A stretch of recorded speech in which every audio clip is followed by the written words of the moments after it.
antara ikatan polar dengan molekul polar.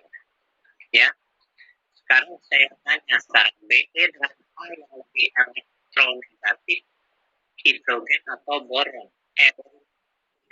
Ini berarti bukan boronnya, berarti yang lebih elektronegatif, hidrogen atau berilium?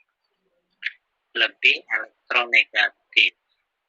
Di sini sebagian besar menuliskan berilium. Mestinya hidrogen. Ya. Ini belakangan baru ada yang menjawab hidrogen. Hidrogen itu lebih negatif dari berilium. Ya. Jadi kalau saya tanya lagi berikutnya, momen dipol dari Be ke H atau H ke Be sebagai faktor. Momen dipol Be ke hidrogen, ya, selalu dari yang positif ke yang negatif, ya. Jadi ini dari vektor momen dipolnya itu kedua berlawanan sama besar. Jadi vektornya saling meniadakan.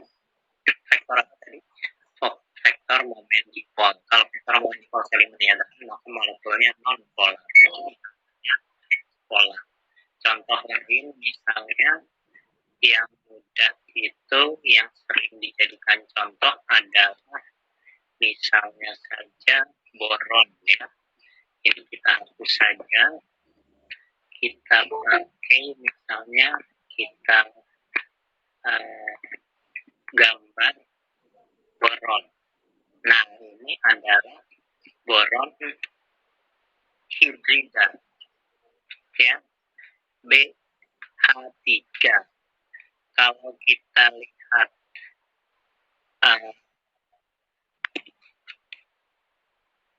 elektron gabungan boron, ada yang tahu elektron gabungan boron itu berapa? Ke elektron negatifan boron.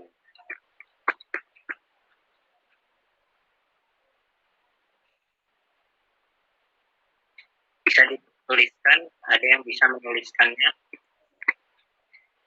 2,0, jadi 2,04, ya. Sedangkan kalau hidrogen itu sekitar 2,1 kalau nggak salah. 2,2, ya, 2,2 hidrogen, sedangkan boron 2,0 atau tepatnya 2,04. Jadi antara boron dan hidrogen lebih negatif hidrogen, ya, boron lebih elektropositif. Jadi boron itu 2,04, sekali lagi hidrogen 2,2 elektronegatifannya. Nah, jadi ada faktor momen dipol dari boron ke hidrogen, ya. Jadi ikatannya adalah ikatan polar. Molekulnya adalah molekul non polar karena ini pelan, ya, sehingga kepolarannya saling meniadakan. Kalau di pelajaran fisika bisa diingatkan murid-murid dengan pelajaran fisika, kalau kita punya vektor gaya ketiga arah yang sudutnya 120, maka dua vektor di antaranya ini jumlahnya adalah akan ke sana, yang nilainya akan lebih besar dengan vektor yang ke sini. Jadi akan saling meniadakan, ya. Jadi sekali lagi dua vektor ini, mudah-mudahan kursor saya kelihatan ini. Jadi dua vektor ini dari arah sini dengan dari arah sini akan arah sana, yang akan saling meniadakan dengan vektor yang ke arah atas. Jadi molekulnya non polar. Contoh lain yang sering diberi contoh kan karbon ini, ya, CH4, ya. Jadi CO2, nah ini CH4, benar, ini CH4. CH4 ini kita bisa anggap ke arah atasnya ini kalau dijumlahkan berupa suatu vektor. Oh ya, karbon elektronegatifannya berapa? Karbon. Ada yang tahu karbon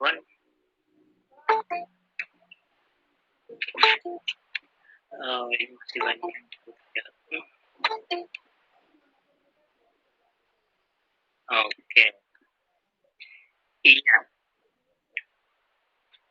Karbon 2, ada yang bisa menuliskan 2,5 ya? Oke, jadi karbon 2,5 sedangkan 2,55 ya tepatnya, sedangkan hidrogen 2,2 kalau menurut Linus Pauling ya, skala Linus Pauling.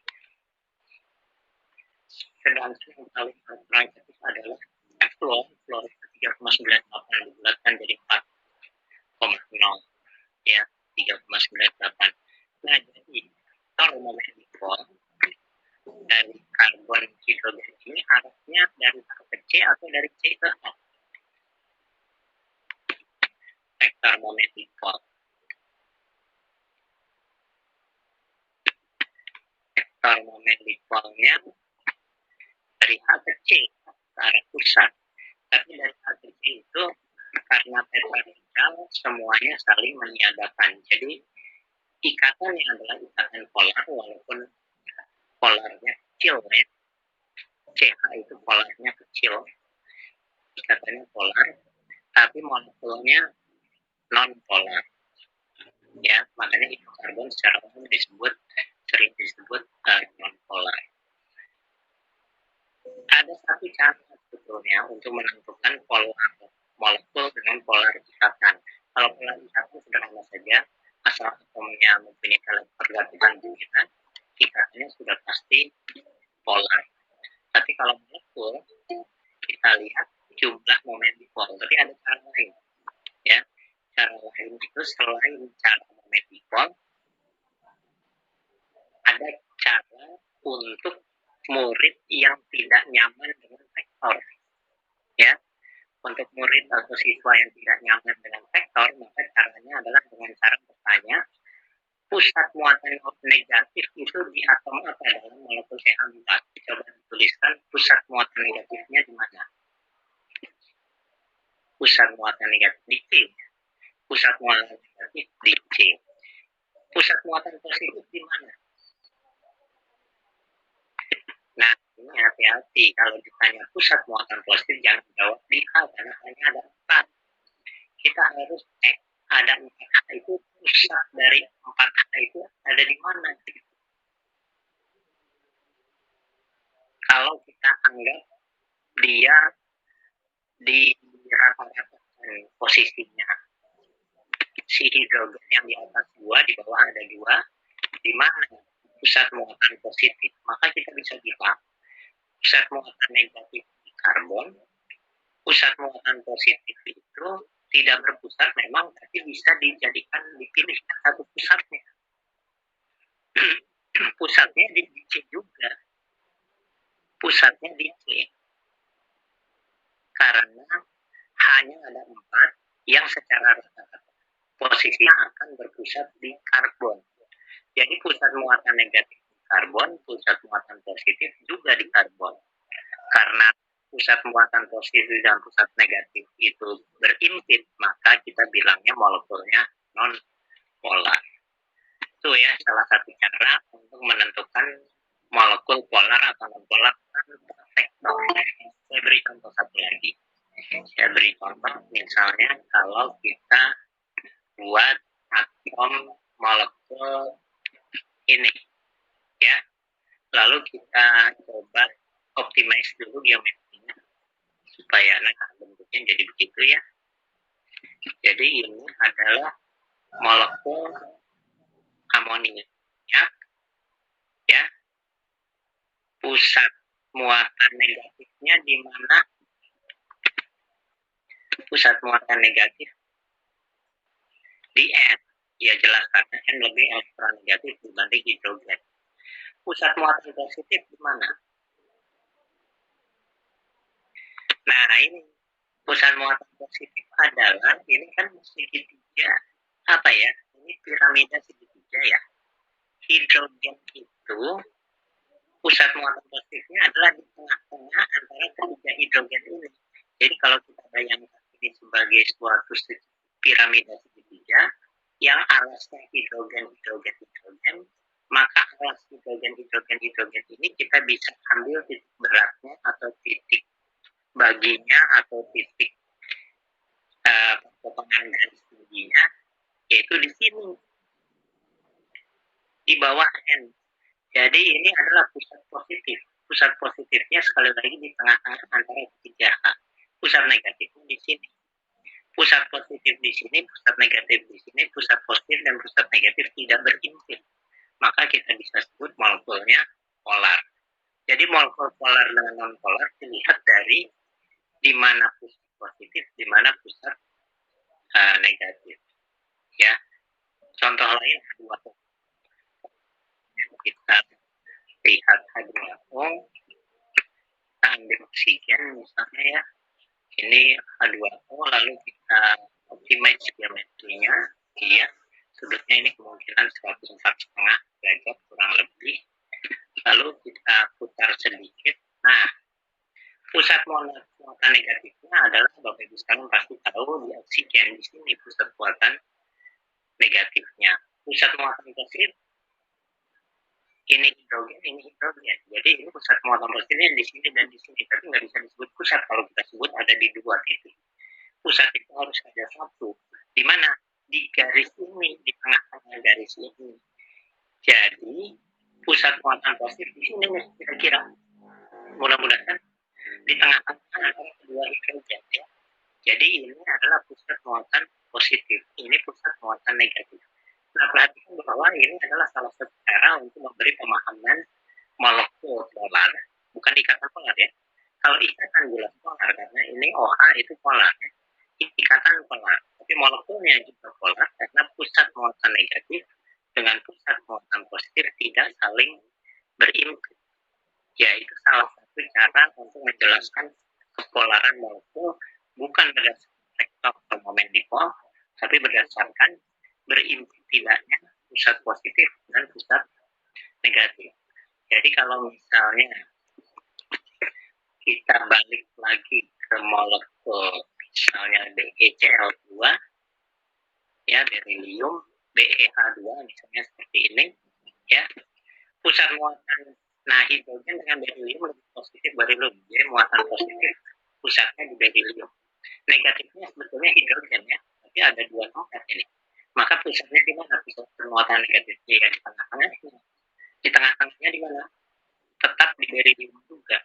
Jadi pusat muatan positif di berilium, pusat muatan negatif adalah di tengah-tengah hidrogen.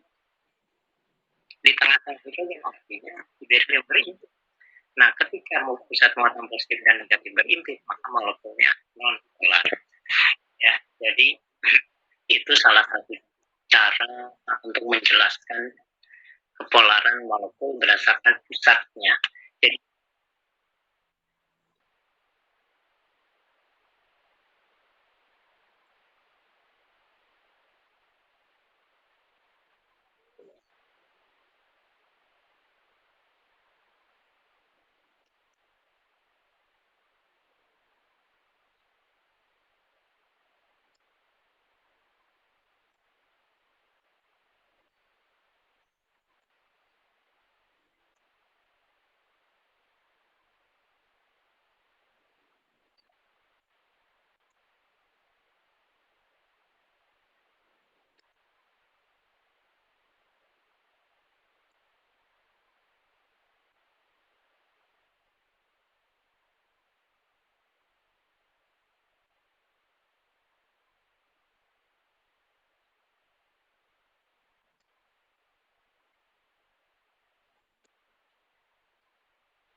Iya.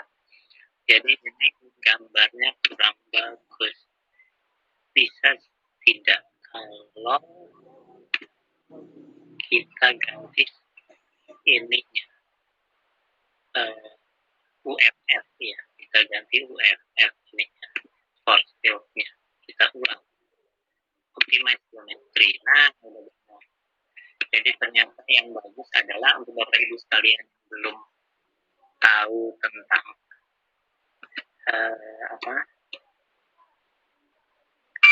program Avogadro, ini ada extension optimize geometry ini untuk membuat geometri yang benar. Teorinya harus dipilih teori yang bagus. Yang bagus itu adalah UFF. Jangan pakai ini tadi. Ini jelek ternyata. Jadi kita pakai UFF itu yang bagus ya. Dan kita lihat sekarang bentuknya sudah lurus atas bawah, kiri kanan, depan belakang ya. Jadi sekarang vektor momen dikolnya Bapak Ibu sekalian ditulis dari S ke F atau dari F ke dari floor atau dari floor ke belerang ke floor ya. Jadi dari yang positif ke negatif. Jadi dari belerang ke floor. Kita tanya sekarang, pusat muatan positifnya di mana? Ya jelas di belerang, karena belerang itu positif. Nah, kita ajarkan kepada murid sekali lagi tadi, negatifnya itu ada banyak titik, dalam hal ini 6 titik, yaitu F di atas bawah, kiri kanan, depan belakang. Tapi pusatnya di mana pusat muatan negatif itu? Di belerang juga berimpit. Maka kalau pusatnya berimpit, maka dia bersifat non polar, ya. Jadi ini bersifat non polar. Oke, sudah cukup jelas. Ada dua cara untuk menjelaskan. Yang pertama begini, ikatan polar. Ikatan polar sederhana saja. Ikatannya di antara atom dengan elektrolitan yang berbeda atau sama. Kalau berbeda pasti polar. Jadi ikatan yang sudah jelas polar. Jadi Bapak Ibu sekalian, molekul ini ikatannya polar, molekulnya non polar. Ya. Untuk molekul ada dua cara tadi saya sebut, saya rangkumkan. Yang pertama dengan menggunakan vektor. Vektor momen dipol adalah vektor dari positif ke negatif. Vektornya tinggal apakah saling meniadakan atau tidak saling meniadakan. Kalau saling meniadakan dia non polar, atau tidak saling meniadakan dia polar molekulnya ya. Tapi cara lain selain pakai vektor momen dipol dengan melihat pusat positif dengan pusat negatif. Apakah dia berimpit atau tidak? Kalau berimpit namanya molekul non polar. Kalau dia tidak berimpit dia molekul polar. Contohnya tadi H2O ya. Pusat negatifnya di oksigen, sedangkan pusat positifnya di tengah-tengah antara dua atom hidrogen. Ya, pusat namanya juga pusat. Jadi kita harus cari di tengahnya. Oke, saya kira mengenai kepolaran saya kira sudah jelas ya. Kita teruskan dengan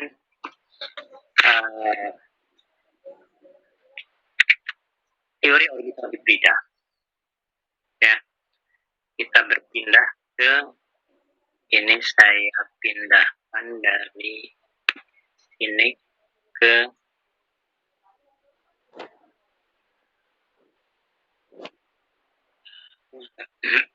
sebentar. Dan muncul iya.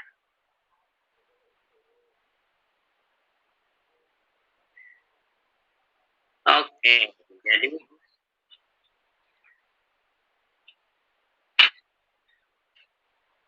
mengenai ikatan polar versus molekul polar ya. Tadi contoh yang saya berikan antara lain misalnya saja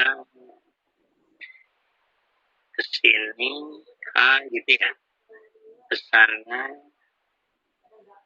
ke depan, lalu ke belakang sana ada lagi. Pusat, kalau sebagai vektor, kita vektornya adalah yang ke arah sana ya. Vektor dari A ke N, ini yang disebut vektor momen dipol lambangnya mu. Ya, momen dipol dari H ke N, dari yang positif ke negatif. Dia jelas vektornya tidak saling meniadakan.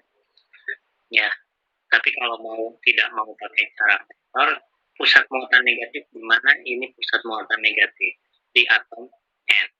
Pusat muatan positif di mana? Pusat muatan kita buat ini segitiga alas ya. Maka pusatnya di tengah-tengahnya.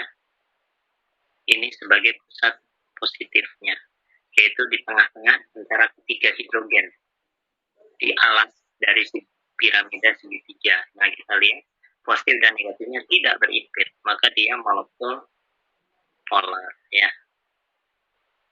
Oke, ya itu salah satu cara mengetahui polar dan non polar. Nah, sekarang kita masuk ke teori organohibrida bertahap. Saya ingin coba bertahap. Kita mulai dengan CH4 kemarin ya. Jadi kalau cara sederhana biasanya dimulai dengan, kalau dilihat kembali catatan yang pernah dibagi itu ada urutan-urutan pertanyaan dari awal sampai akhir ya. Saya buka dulu catatannya kemarin sebentar biar Bapak Ibu coba tolong dibuka yang catatan kemarin yang keajaiban struktur kimia 2 ya, yang ada angka 2-nya. Di situ ada tahapan untuk menjelaskan teori orbital hibrida, yaitu pertama adalah saya beri contoh misalnya CH4 ya. Langkah pertama adalah tuliskan konfigurasi. Kita pilih dulu mana atom pusat, mana atom yang tepi ya, atom pusat dan atom tepi. Sedikit mengenai atom pusat dan atom tepi, saya ingin menjelaskan dulu sebelum saya teruskan yang keempat ya.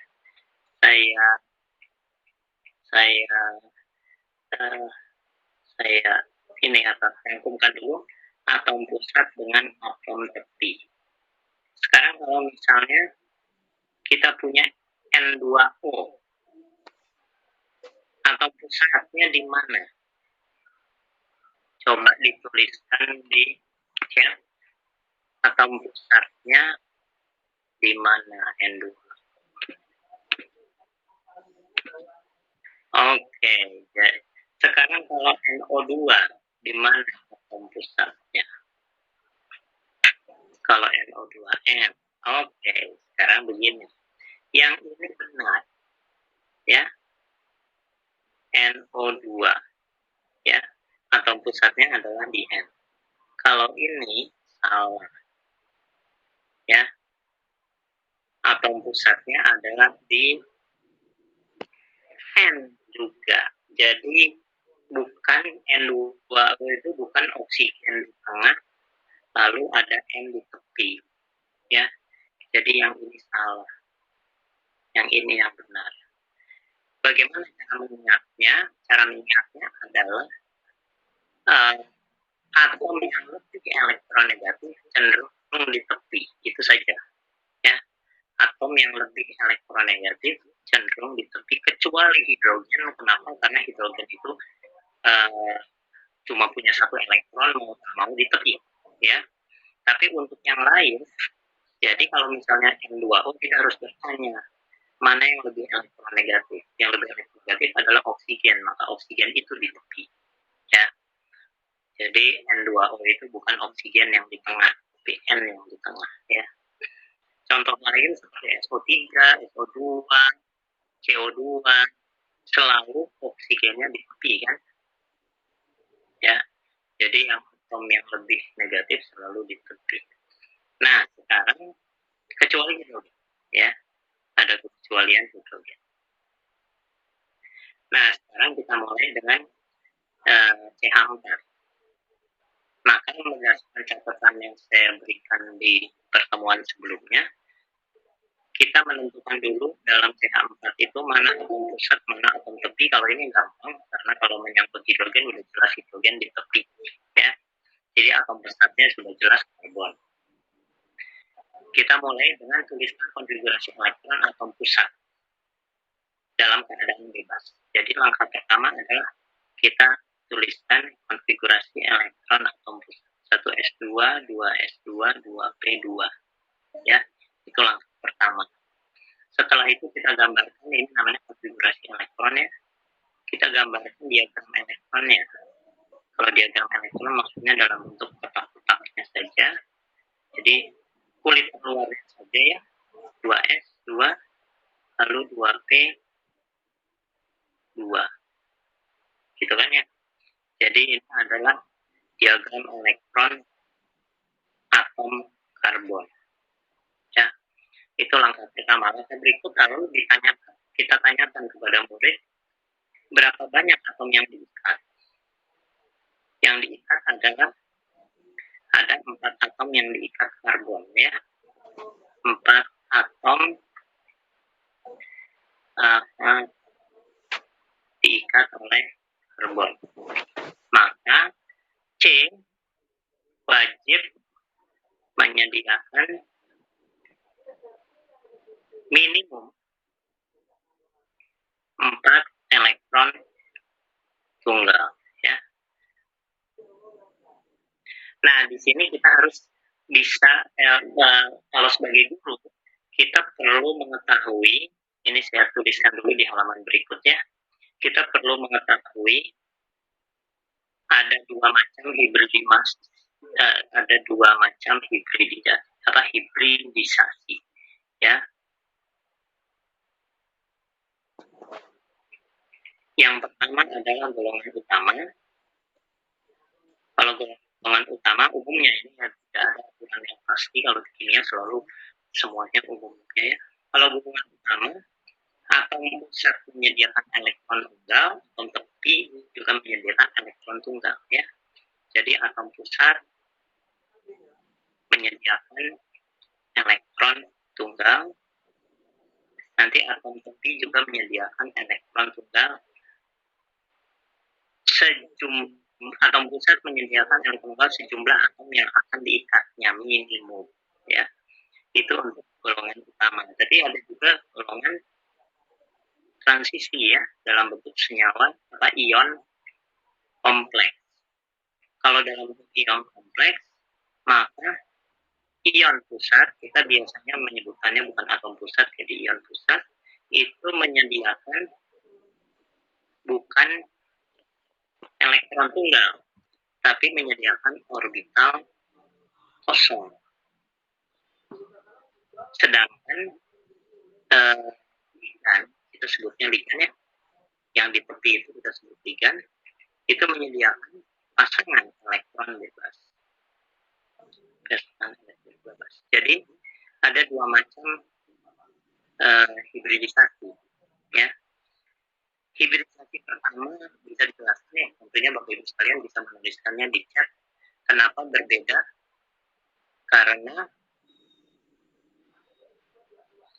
Kenapa berbeda antara golongan utama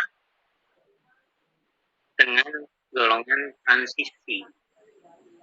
Perbedaannya adalah karena golongan transisi itu punya orbital kosong di D, karena itu punya kekondongan ya, betul, beda jenis ikatannya ya, karena itu punya kekondongan untuk membentuk ikatan kovalen koordinasi ya. Jadi akhirnya yang terbentuk bukan kovalen biasa tapi kovalen koordinasi. Si ion pusat menyediakan orbital kosong, ligannya menyediakan pasangan elektron bebas, jadi kovalen koordinasi. Sedangkan yang pertama, kalau golongan utama, dia kovalennya adalah kovalen biasa. Jadi penyebabnya di sini adalah kovalen biasa, yang ini kovalen koordinasi. Tapi dua-duanya sama-sama mengalami hibridisasi ya. Jadi sama-sama mengalami hibridisasi. Nah, ini ya, ada 2 macam hibridisasi. Nah, balik lagi ke sini tadi, jadi dia harus menyediakan minimum 4 elektron tunggal. Maka dia akhirnya kita bisa lihat jumlah yang tersedia baru 2. Karena itulah dia harus mengalami eksitasi. Jadi eksitasi tidak merupakan kewajiban untuk semua kasus ya. Kita harus melihat apakah sudah tersedia cukup elektron tunggal. Akhirnya terjadilah eksitasi dari sini ke sana ya, sehingga di sini menjadi gitu kan ya. Jadi itu apa namanya?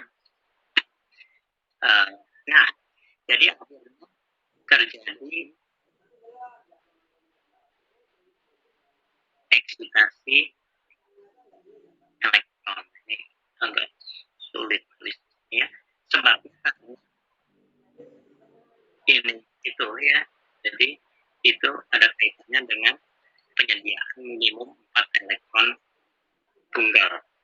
Ya, berikutnya adalah dari cobaan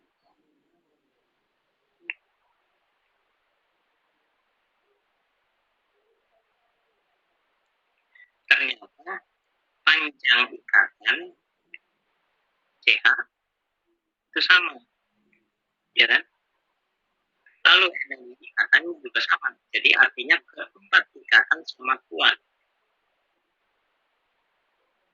Padahal dengan melihat kotak-kotaknya itu satu kotak terpisah, itu artinya dia punya energi yang berbeda. Pasti energi ikatannya juga berbeda. Tapi percobaan sama, makanya dikembangkanlah suatu teori. Pasti si keempat orbital itu menyamakan tingkat energi. Jadi berdasarkan ini, nah disinilah justifikasi kenapa teori orbital hibrida dikembangkan. Ada satu catatan, kebanyakan SMA sering memberikan subjudul hibridisasi. Saya kurang setuju sebetulnya judulnya hibridisasi, karena hibridisasi adalah salah satu proses di dalam teori orbital hibrida. Mestinya judulnya lebih tepat kalau kita buat judulnya adalah teori orbital hibrida. Di dalam teori orbital hibrida, salah satu tahapnya adalah hibridisasi. Hibridisasi hanya salah satu tahap, karena di sederetan tahap itu ada eksitasi elektron, dan sebagainya. Ya. Jadi ada berbagai tahap, hibridisasi hanya salah satu tahap. Jadi kalau mau lebih lengkap, judulnya adalah teori orbital hibrida, di mana di bawahnya itu ada proses hibridisasi. Itulah ya. Nah, berdasarkan percobaan tersebut disimpulkan, dikembangkan teori, jadi di apa ya? Disimpulkan terjadi dua hal. Yang pertama, penyamaan tingkat energi orbital, penyamaan tingkat energi orbital. Artinya orbital yang energinya berbeda menjadi sama. Yang kedua, penyamaan bentuk orbital, walaupun orientasinya berbeda. Dua hal inilah yang akhirnya disebut proses hibridisasi ya. Oke, jadi penyamaan tingkat energi orbital dan penyamaan bentuk orbital. Bentuk orbitalnya semuanya sama menjadi begini. Atau kalau mau pakai berbeda warna menjadi begini. Ya. Jadi bentuknya menjadi seperti itu. Jadi seperti orbital P, tapi P yang kecil satu, yang satu besar, gitulah ya.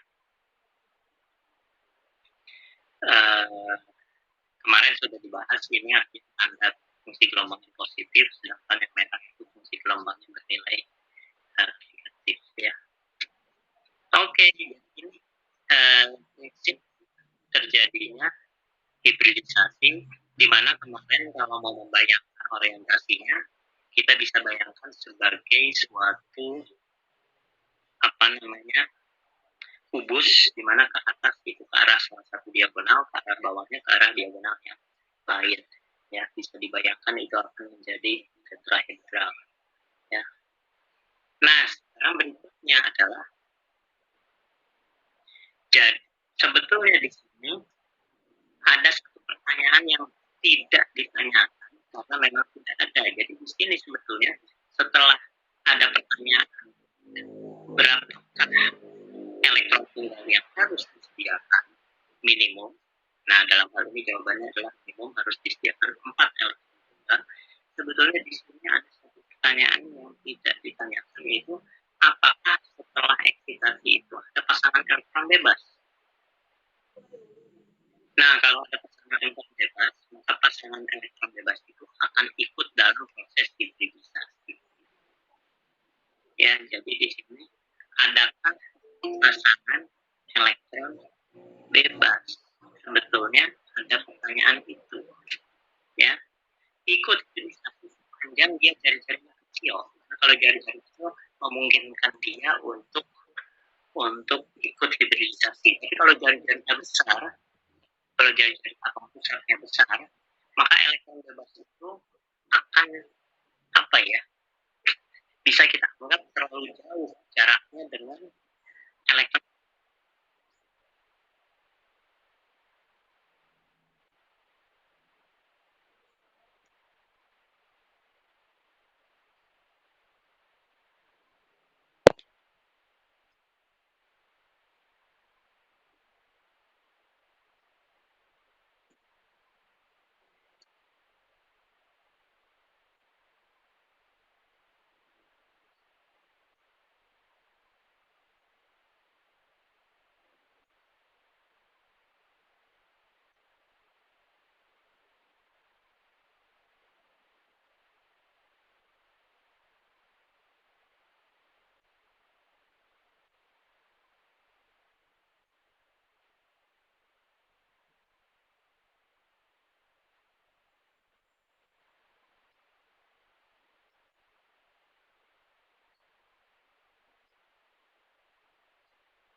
Artinya bayangkan ini seperti uh, kubus. Gimana ya, ini tengah kubus. Kubusnya di depan itu jadinya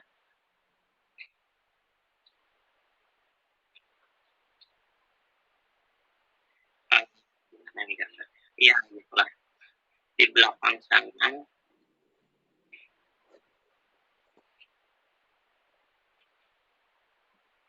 nah gitulah. Anggap ini, anggap Z itu persis di tengah-tengah permukaan kubus atas, gitu ya, sumbu Z-nya.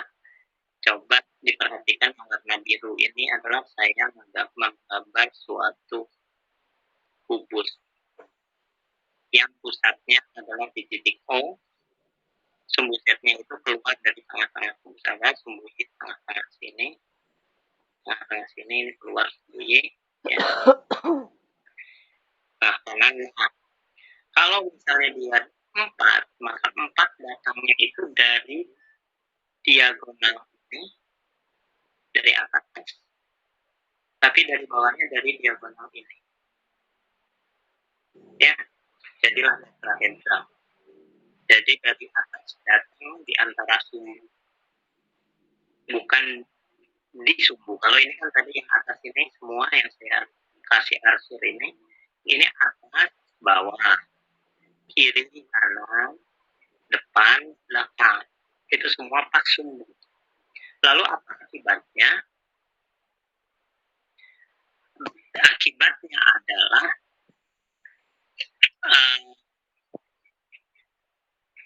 kita lihat orbital-orbitalnya.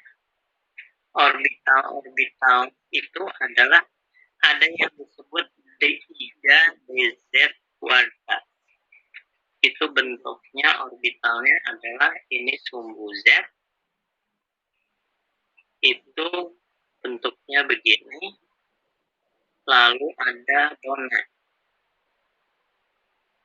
Itu adalah sumbu 3D kuadrat. Warna biru itu adalah yang positif fungsi gelombangnya, sedangkan yang merah itu yang negatif nilainya.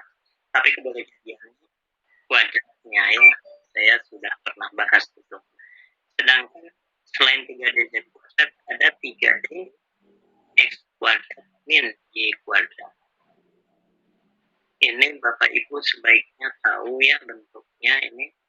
Jadi kalau itu adalah ini sumbu X, ini sumbu Y, ini sumbu Z, dia pas di arah X dengan arah Y.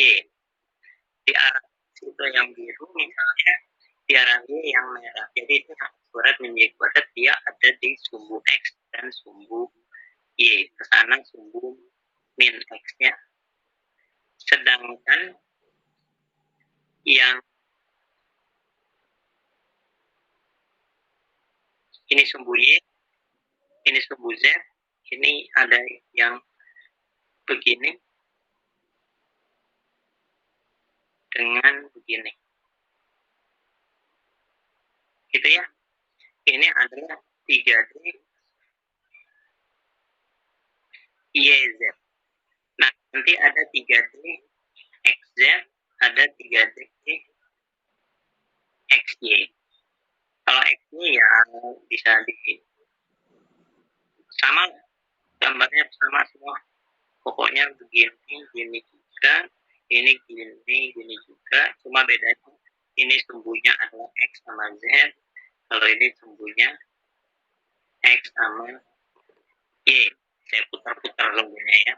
Jadi ada yang Z, ada yang XZ, ada yang XY. Sekarang pertanyaan saya, kalau yang koordinasi 6, apa bedanya dengan yang koordinasi 4? Ya, untuk koordinasi 6 dulu. Dia datang dari sumbu. Ya, dia datang dari sumbu. Mana yang ditolak? Kita ingat tolak kuat.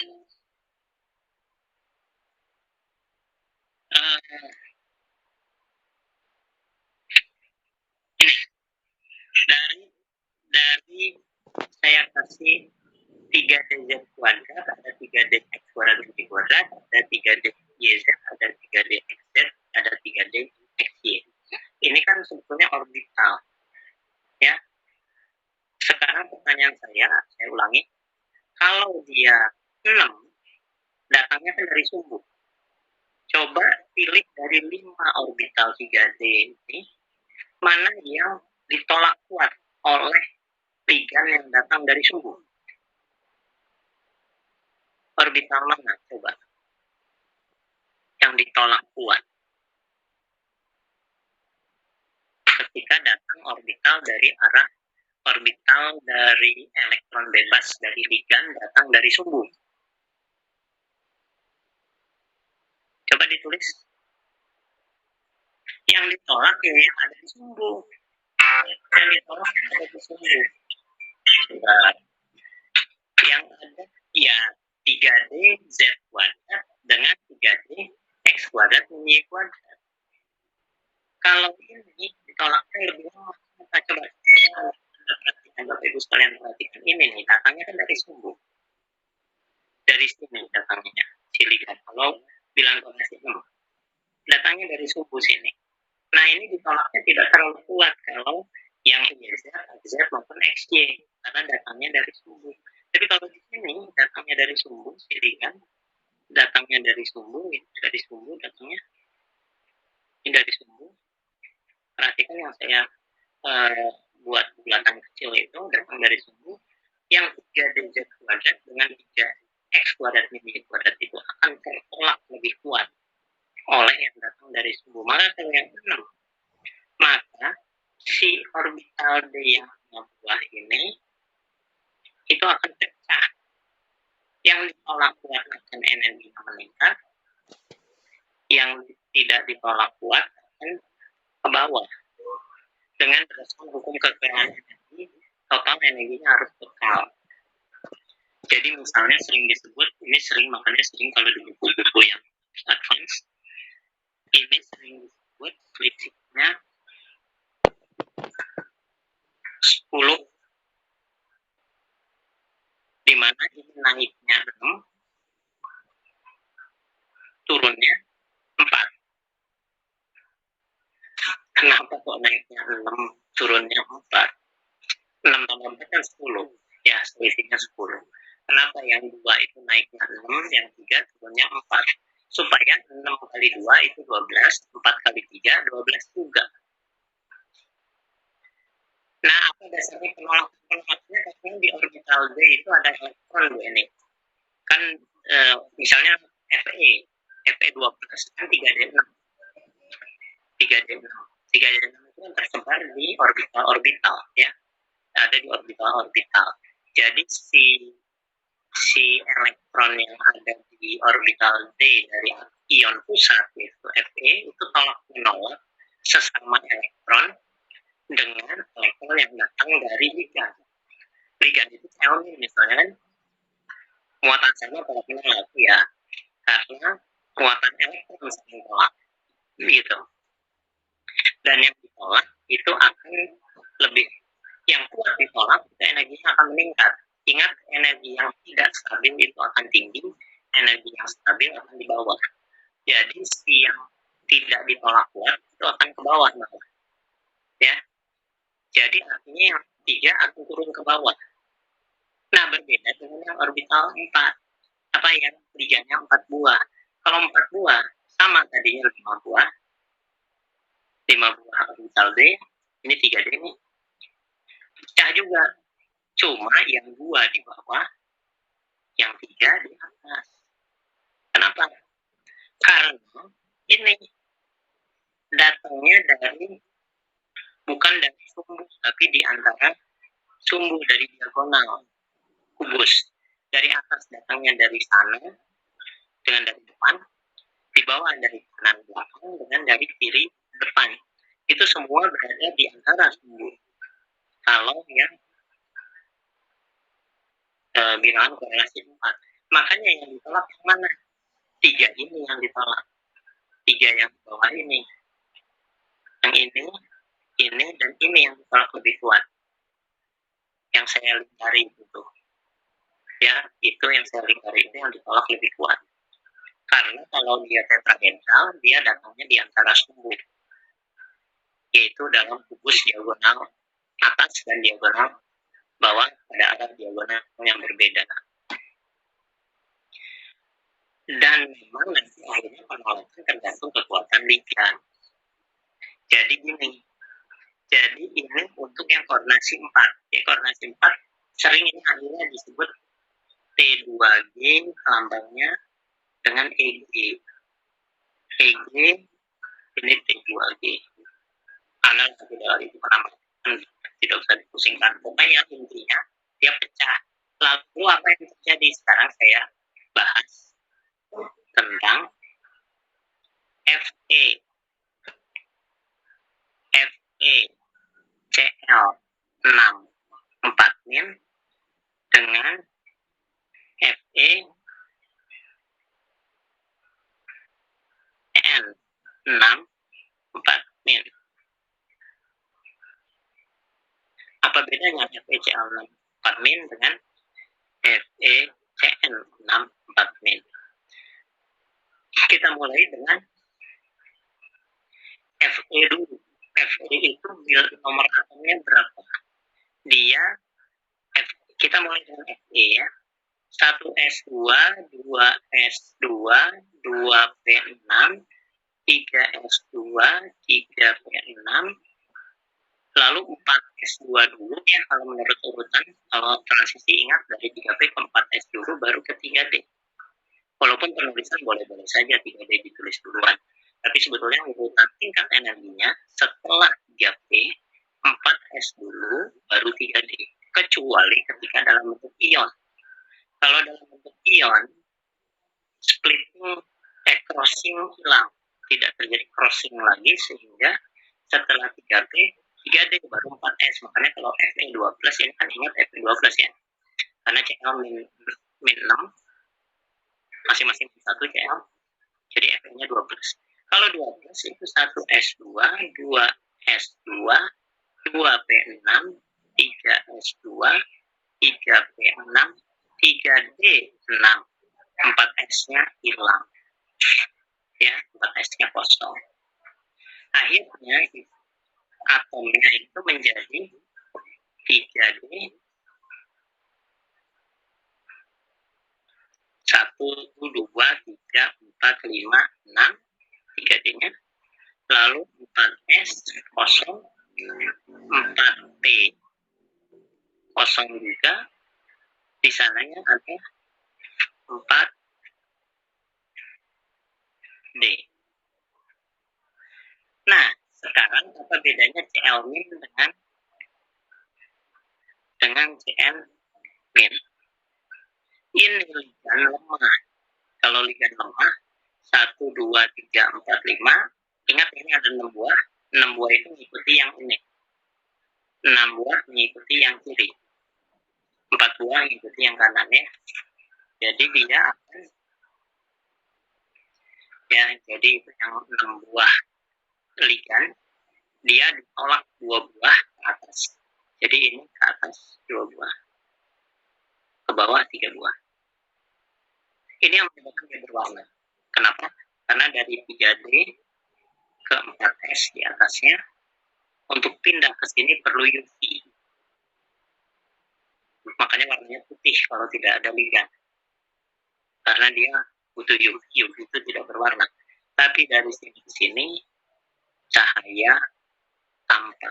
Itulah yang menjelaskan kenapa senyawa kompleks itu berwarna. Saya ingin koreksi sedikit supaya lebih jelas dengan supaya lebih jelas dengan yang bawah nanti. Ini pecahnya begini. Ya, ini pecah 3, ini pecah 2 di atas. Sedangkan kalau CTN, pecahnya lebih jauh. Karena dia ligan kuat. Itu bedanya ligan lemah dan ligan kuat. Karena ligan lemah, dia pecahnya tidak jauh, sehingga elektronnya tetap begini. Dia tidak jatuh ke bawah. Sedangkan ini, yang dari sini, 2 buah turun ke bawah, sehingga ini menjadi begini. Jadi itu bedanya ligan kuat dengan ligan lemah. Kalau ligan kuat menyebabkan pecahnya jauh, sehingga dia akan turun ke bawah elektronnya. Ya. Sedangkan kalau ligan lemah, dia tidak menyebabkan turun ke bawah. Ya. Nah, ini yang akhirnya menjelaskan kenapa hibridisasinya ini adalah S, kan ada ya, S, P3, B2. Ingat, kalimatnya adalah Fe2 plus harus menyediakan 6, bukan elektron tunggal, 6 orbital kosong, karena si Cn membawa pasangan elektron bebas. Jadi si Cl nanti membawa pasangan elektron bebas untuk mengisi orbital-orbital kosong tersebut. Inilah bedanya golongan A dengan golongan B. Kalau golongan A menyediakan elektron tunggal sebanyak atom yang mau diingat, diingat SF6, silahkan Bapak Ibu melihat SF6, atom S harus menyediakan 6 elektron tunggal. Tapi kalau untuk ini 6 orbital kosong. Ya, ini juga sama menyediakan 6 orbital kosong, cuma dia begini. Dia berpasangan semuanya karena jatuh ke situ, sehingga hibridisasinya menjadi ini D2SP3. Kalau di sini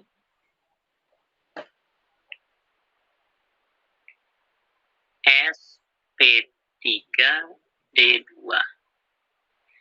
Gimana Bapak Ibu sekalian? Kelihatan perbedaan antara perbedaan antara ligan lemah dan ligan kuat.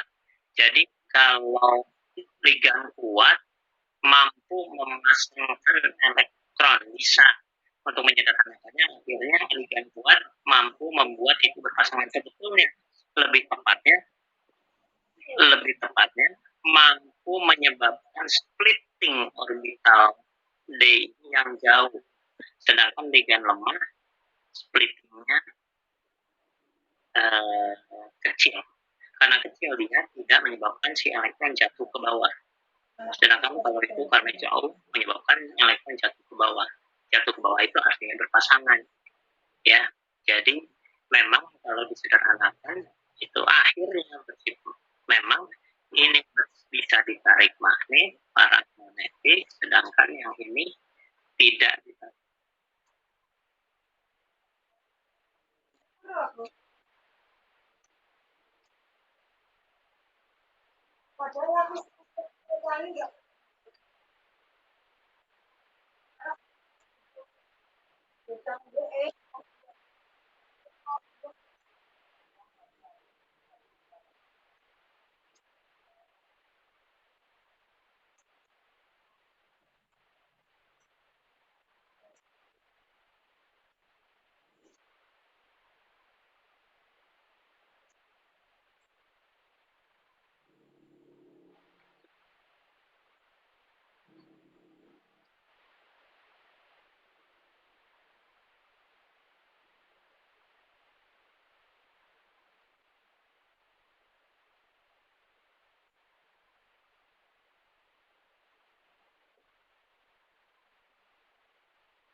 energinya naik, dia akan naik.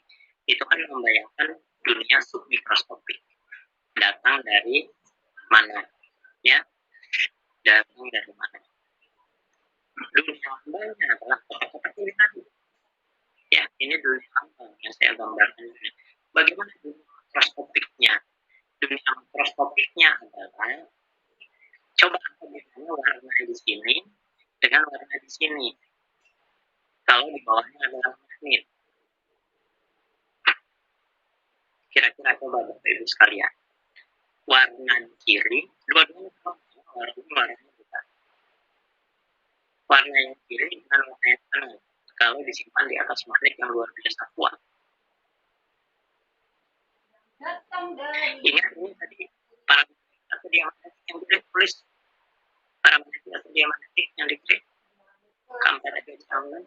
Jadi parametriknya karena itu tunggal-tunggal. Sedangkan kalau CN karena pilihan kuat dia berpasangan semua, ini diamagnetik. Apa yang terjadi? Parametrik tarik magnet sehingga di sini warnanya ada gradasi.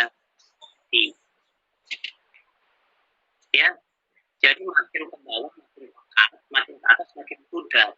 Karena ion-ion itu tarik ke bawah. Jadi warna di bawah itu makin ke atas makin pudar. Sedangkan yang kanan, karena dia bersifat diamagnetik, dia semuanya berpasangan elektronnya. Kalau ingat, kalau elektron berpasangan sebetulnya begini. Bayangkan ini elektron dia muter.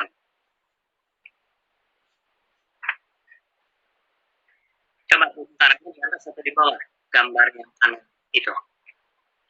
Elektron dianggap mengalami spin. Elektronnya dia muter. Nanti pasangannya, elektron pasangannya muternya sebaliknya. Ya. Coba yang utaranya di atas atau di bawah? Tulis. Atas, utara, dan atau di bawah. Utaranya di atas atau di bawah. Oke, semua sepakat yang atas. Karena aturan tangan kanannya muter ke situ, maka jempolnya akan ke atas, jadi utara di atas. Salah. Salah. Di atas itu kalau yang muternya adalah proton. Kalau dia bermuatan positif, aturan tangan kanan berlaku untuk muatan positif. Kalau muatan negatif, pakai aturan tangan kiri atau pakai skrup terbalik. Aturan skrup itu hanya salah berjamaah. Jadi ini utara justru di bawah, ini selatan. Ini utara di atas, selatan di bawah. Ya, terbalik. Elektron itu negatif, maka arahnya terbalik. Itu kalau utara selatan dan selatan utara itu saling menyatakan, makanya dia bersifat diamagnetik. Tapi kalau tunggal, utara selatannya saling memperkuat justru, makanya bersifat paramagnetik, bisa ditarik magnet. Jadi balik ke bawah lagi, karena bersifat paramagnetik bisa ditarik magnet, ini warnanya ada gradasi, sedangkan warnanya sama. Inilah bagaimana siswa atau murid diminta untuk membayangkan dunia makroskopiknya, dampaknya terhadap dunia makroskopik dari pembahasan yang di atas tadi. Karena pembahasan di atas hanya dunia lambang, dunia submikroskopik. Harus ada konsekuensi dari dunia makroskopik. Ya, oke, saya kira itu. Ini nanti saya bagikan aja, saya PDF-kan walaupun catatannya jelek, tapi tulisannya tidak terlalu bagus, tapi dilihat-lihat kembali. Jadi Bapak Ibu sekalian bisa membedakan antara hibridisasi golongan A, yaitu menyediakan elektron tunggal, dengan hibridisasi golongan B, yaitu menyediakan orbital kosong. Dan orbital kosongnya bisa sp3d2 yang bisa d2 sp3. Nah, ada yang itu kalau misalnya satu terakhir, ada tadi sp2. Sebetulnya itu untuk Zn untuk Cu. Terakhir. Saya perlambat gambarnya sampai 2 jam lah, nggak apa-apa. CuCl42- dengan CuCN42-. Ini sama-sama Cu2+.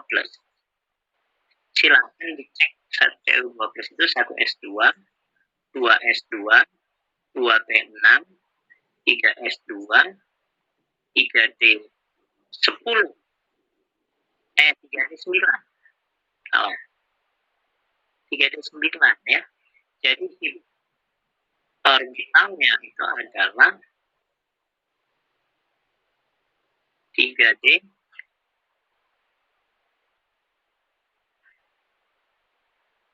Nah, gitu.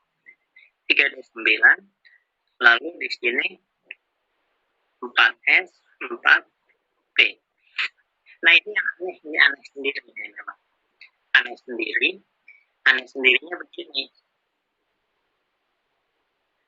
Kalau ligan kuat, tadi cara sederhananya adalah dengan mengatakan dia memaksa untuk berpasangan, ya.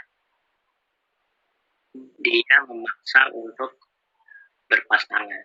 Tapi coba masuk 4 buah Cl- ini masuk 4 buah Cn-. Dia ingin memaksa untuk berpasangan untuk yang kuat ini. Tapi nggak bisa lagi karena cuma sendirian, tidak berpasangan. Gimana memaksanya? Akhirnya bukan dipaksa berpasangan, malah dimentalkan ke sini si elektronnya itu, ya, sehingga hibridisasinya DsP2. D-nya dibuat kosong, jadinya yang satu itu. Jadi satu elektronnya pindah ke, ini ada fenomena yang agak aneh ya, penjelasannya carilah di buku ya. Jadi begitu, sini gini, pindah ke sini. Jadi hibridisasinya ini kalau yang kuat, kalau di lemah, terima adanya, disediakan yang kosong itu ya udah, dia nggak bisa maksa, ya. Jadi akhirnya ini SP3 tetrahedral, SP3, kalau ini DsP2 bujur sangkar atau persegi, ya. Ini persegi 4. Jadi bentuknya kalau DsP2 itu persegi 4. Kalau CuCl42- itu tetrahedral itu terakhir. Ya, bedanya DsP2 dengan itu tergantung ligannya kuat atau lemah. Kalau Cn ligan kuat, DsP2. Kalau ligan lemah, sp3. Ya, untuk yang 4. Nah, jadi kalau pakai bahasa sehari-hari kita bisa bilang begini. Ini lemah. Lemah itu apa? Bayangkan ini ada hotel. Ini lantai dasar. Situ jadi coba nih perhatikan. Ini lantai dasar ya. Ini kan lantai atas ya. Kalau siang datang itu lemah, dia harus naik tangga ke atas. Yang di bawah ini sudah penuh, soalnya setiap kamar sudah penuh. Kalau yang ini si Cn kuat. Ya, jadi kan betul DsP2 itu planar ya. Jadi DsP2 planar itu CuCN4, sedangkan CuCl4 itu tetrahedral, tidak planar. Nah, cyanida ini ligan kuat. Ligan kuat dia tidak terima, dia harus naik ke tingkat yang tinggi. Akhirnya dipendangin ini semua untuk masuk ke kamar sebelah, gitu kan ya. si elektron tunggal itu dipaksa untuk masuk ke kamar sebelah, lalu dia soalnya ingin di lantai dasar gitu lah kira-kira ya. Bedanya kuat sama yang, tapi ya, itu cerita yang tidak bagus lah sebetulnya. Oke, saya kira itu saja. Terima kasih atas perhatiannya. Mudah-mudahan sudah mulai jelas antara hibridisasi golongan A yang menyediakan elektron tunggal dengan hibridisasi golongan B yang menyediakan orbital kosong. Kenapa? Karena yang datang adalah pidan yang mempunyai pasangan elektron bebas. Saya kira itu saja. Terima kasih. Sampai ketemu. Kalau untuk yang ikut besok termo, kita masuk ke termo besok. Assalamualaikum. Waalaikumsalam warahmatullahi wabarakatuh.